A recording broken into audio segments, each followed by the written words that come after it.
무려 1087건 노란봉투법이 시행된 지 단 49일 만에 원청 사업장에 접수된 교섭 요구 건수입니다. 이 숫자가 던지는 충격파가 과연 우리 경제와 노동시장을 어떻게 재편할지, 내 주식 계좌와 연금에 어떤 변화를 가져올지 주목할 필요가 있습니다. 일부의 우려와는 달리 이 법안의 실제 적용 양상은 예상 밖의 모습을 보여주고 있습니다. 오늘 이 새로운 노동법이 우리 사회와 기업, 그리고 가장 중요한 여러분의 자산에 미칠 영향을 깊이 있게 분석해 보고자 합니다. 잠시 후 공개될 삼성전자 노사 문제와 직결된 핵심 데이터까지 꼭 보셔야 합니다. 최근 CU 편의점 물류센터에서 안타까운 사망사고가 발생하여 큰 사회적 파장을 일으켰습니다. 이 사고의 원인을 두고 노란봉투법 때문이라는 주장이 제기되면서 격렬한 논쟁이 불거졌습니다. 하지만 김영훈 노동부 장관은 이 사고가 노란봉투법 때문이 아니라고 정면으로 반박했습니다. 오히려 법의 취지인 대화의 제도화가 현장에서 제대로 실현되지 못해 벌어진 참사라고 평가했습니다. 김 장관이 지목한 사고의 본질적인 원인은 바로 다단계 하청 구조였습니다. 복잡하게 얽힌 하도급 구조 속에서 대화가 거부되고 갈등이 심화될 수밖에 없었다는 설명입니다. 특히 김 장관은 CU 화물차 기사들에 대해 중요한 입장을 밝혔습니다. 형식상 자영업자일지라도 실질적으로 경제적 종속관계에 있다면 노동자로 봐야 한다고 강조했습니다. 이러한 경제적 종속관계를 보여주는 대표적인 예시로 용차 비용이 언급되었습니다. 화물차 기사가 아프거나 개인 사정으로 쉴 때 대신 배송할 인력을 데려오는 비용을 본인이 직접 부담해야 하는 구조입니다. 이 용차 비용은 단순한 자영업자가 아닌 고용된 노동자와 유사한 위치에 있음을 보여주는 중요한 증거로 해석됩니다. 결국 이는 화물차 기사들의 처우 개선 문제에 직접적으로 연결될 수밖에 없습니다. 노란봉투법이 시행되기 전 일부 정치권과 언론에서는 현장에 대혼란이 올 것이라며 큰 우려를 표했습니다. 기업들이 수백, 수천 개의 노조에 시달릴 것이라는 주장이었죠. 그러나 김영훈 장관은 이러한 주장을 강력하게 반박했습니다. 노란봉투법 시행 49일 동안 원청 사업장당 평균 2.7건의 교섭 요구가 있었을 뿐이라고 밝혔습니다. 이는 혼란과는 거리가 멀다는 것입니다. 실제 수치를 살펴보면 총 399개 원청 사업장에 1087건의 교섭 요구가 접수되었고 이 중 26건이 현재 진행 중입니다.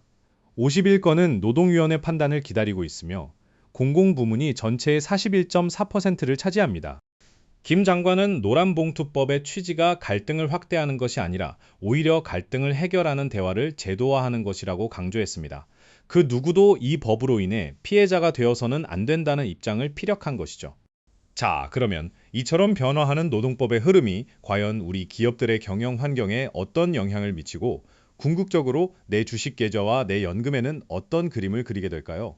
잠시 후 삼성전자 사례와 함께 더 깊이 들여다보겠습니다. 한편 김영훈 장관은 단기 근로자에게 추가 수당을 지급하는 새로운 제도인 이른바 공정수당 도입 계획도 밝혔습니다. 고용이 불안정할수록 조금 더 수당을 쳐주겠다는 취지입니다. 현재 비정규직 기간을 2년으로 제한하는 법 때문에 1년 11개월짜리 일자리가 양산되는 문제를 지적하며 이에 대한 대책도 경제사회노동위원회에서 논의하겠다고 덧붙였습니다. 이제 시선을 국내 대표 기업인 삼성전자 노조 파업 문제로 돌려보겠습니다. 김 장관은 삼성을 형식상 사기업이지만 실질적으로는 국민기업으로 규정했습니다. 이는 단순한 기업을 넘어선 의미를 부여한 것입니다. 따라서 김 장관은 노동자의 기여를 인정하면서도 협력업체, 소액주주 등 모든 이해관계자를 고려한 노사자율협의가 필요하다고 촉구했습니다. 이는 복합적인 이해관계를 가진 국민기업의 특성을 반영한 것입니다. 정부가 삼성전자 노사 갈등에 직접 중재하거나 개입할지 여부에 대해서는 언급하지 않았습니다. 원칙적으로는 노사 간의 자율적인 해결을 독려하는 모습을 보여주려는 것으로 풀이됩니다.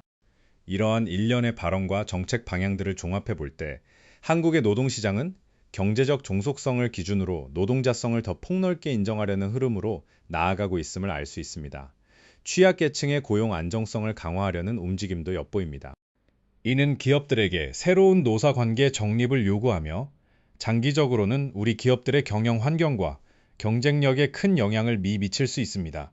결국 이것이 여러분의 주식 포트폴리오와 노후를 위한 연금에도 적지 않은 파장을 일으킬 것으로 예상됩니다. 노동자의 권익 보호와 기업의 지속 가능한 성장을 위한 경쟁력 확보라는 두 가지 중요한 과제 사이에서 균형점을 찾는 것이 앞으로 한국 경제의 핵심 과제가 될 것입니다.